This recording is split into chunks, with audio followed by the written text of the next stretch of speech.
تمام؟ يبقى دي نصيحة مني للناس اللي بتستمع مسلسلات رومانسية، للناس اللي بتستمع بتقرأ روايات وي تلاقي في نهاية القصة تمت بحمد الله والبطل اتجوز البطل. طيب وبعد كده ايه اللي بيحصل بعد كده؟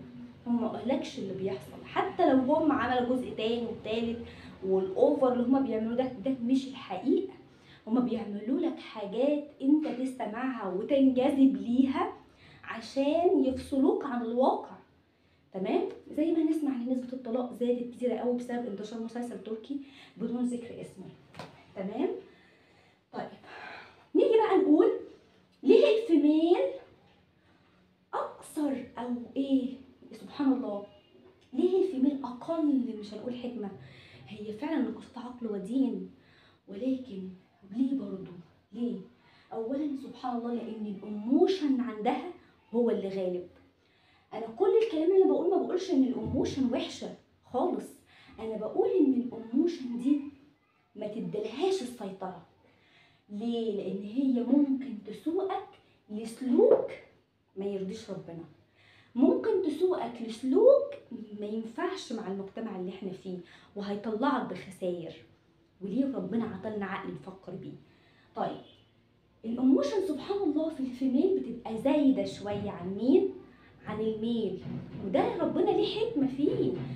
طيب دلوقتي الاموشن دي برضو هي اللي خلت الستات، سوري يعني مش بحب الكلمه دي، ولكن اندبندنت سترونج اندبندنت وومن، هي مش بتعمل كده عشان هي سترونج، هي مش بتعمل كده عشان هي خلاص كده، لا خالص.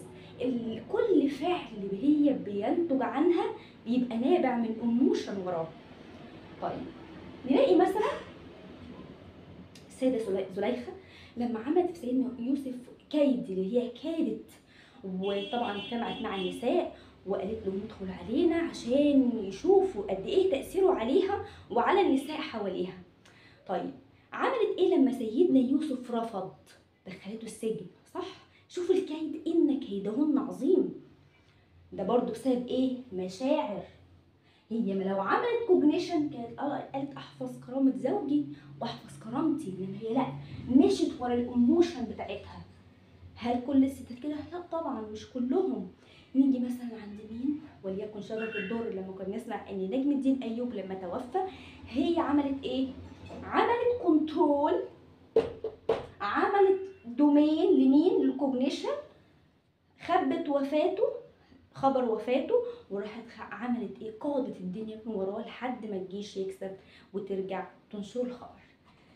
فاحنا هنلاقي انه سبحان الله في علاقه بين الكوجنيشن والاموشن والبيهيفير، في علاقه، ولكن دايما في اغلبيه اوقاتك، مش هقول دايما، لان الاموشن برضو سبحان الله ربنا ليه حكمه، ليه حكمه ان احنا يكون عندنا اموشن، ليه حكمه في وجودها، ليها فايده جدا، هي اللي بيخلي الام تستحمل بعد الولاده الاولى كميه التعب وتعب، حتى لو ولدت قيصري برضو بيبقى فيه تعب وارهاق من الجرح اللي معمول، ولكن بعد كده بتخليها يعني بتخلف تاني وتالت ورابع، اللي هو مش هنقول نسيت التعب، ولكن الاموشن هي اللي فايضه عندها. الام بتيجي من الشغل تعبانه وتحضر اكل لاولادها وتراعيهم، عشان الاموشن هي قوه دفع.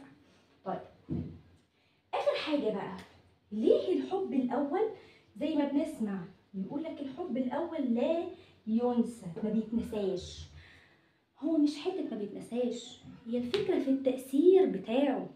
يعني مثلا الحب الاول ده هي اول هرمونات سعاده خاصه بالحب طلعت، اول احساس حب طلع. ابسطها لك اكتر او نبسطها اكتر، اول جرعه سعاده خدتها، اول جرعه ترامادول طبيعيه خدتها، اول سيجاره حشيش طبيعيه خدتها، اول دوز خدتها. فده بيعمل ايه؟ بيعمل سنس. هي الفكره ان هو مش بيتنسى الحاجه دي، شعور الحاجه دي اتركنت واتخزنت فين؟ في الميموري. لكن انت الشخص ذات نفسه لا، انت نسيته، انت مش فاكره، انت مش عارف عنه حاجه، ولكن اول ما تشوف الشخص الميموري تفكرك بمين؟ بهرمونات السعاده اللي طلعت عشانه. فنقول ان هو ما بيتنساش، لا هو بيتنسى عادي جدا. كل حاجه الميموري لاول سنس حصل، الهرمونات السعاده طلعت لحاجه زي كده، لكن عادي بيتنسى. وبيجي شخص غيره زي الواحده اللي خطبت وفسخت الخطوبه، وتيجي تخطب تاني وتحبه، ولو اتفسخت تخطب تالت وتحبه، عادي الحب بيروح ويجي، مفيش حاجه، مفيش مشكله. هرمونات اصلا، يبقى اصلا ما لاف الا نيورو ترانسميتر، نواقل عصبيه. فبناء على كده نحكم مين؟ الكوجنيشن. فده نصيحتي لكل البنات، لما تيجوا يحصل زواج او كده، خد جزء من الايموشن براحتك براحتك، ولكن اعمل كنترول لما تيجي تعمل بيهيفير غلط. في نفس الوقت تخلي مين الدومين في حياتك؟ الكوجنيشن وليس الايموشن.